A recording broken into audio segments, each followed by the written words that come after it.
Patrick Lamboni, the head athletic trainer at Salisbury University, may not be who you picture when you think of someone with diabetes.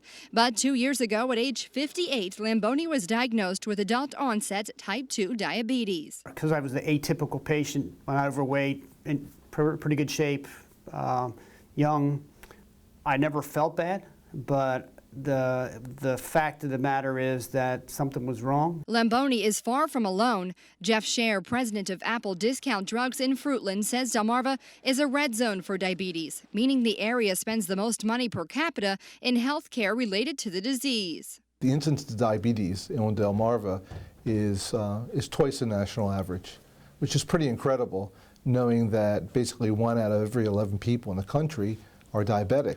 This is the latest data from the Centers for Disease Control and Prevention. They're reporting that 12.6% of the population in Worcester County has diabetes. In Wicomico County, that number is 11.1%, and over in Somerset County, 12.4%. In Dorchester County, an alarming 14.5%. Now let's take a quick look in Delaware, where, as you can see, Sussex County is at 12.4%, Kent County at 12.3%, and Newcastle County coming in at 8.9%. Almost every county on Delmarva was in red, meaning the average was over 11.2%. Scher says even more people in all 3 states have pre-diabetes, which means their blood glucose levels are higher than normal, but aren't high enough to be a diagnosed diabetic.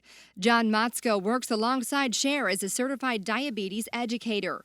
Together, they created a walk-in diabetes center at Apple Discount, where people like Patrick Lamboni can take classes and learn how to manage the disease.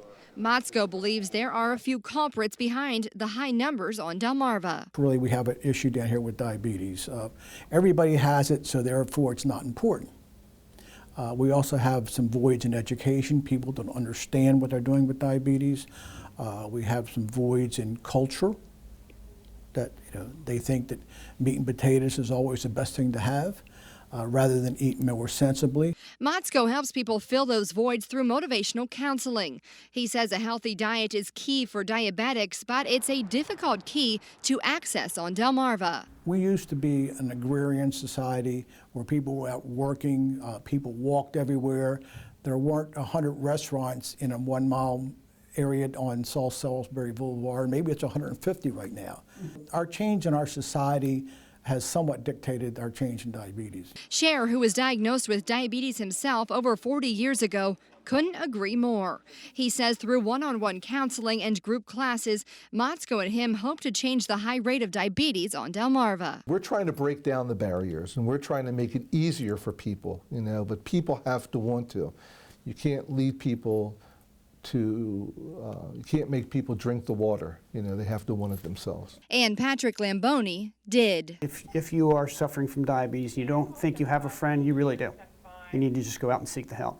To live a healthier life with diabetes. Reporting in Wicomico County, Maxine Bensel, WBOC News, Salisbury.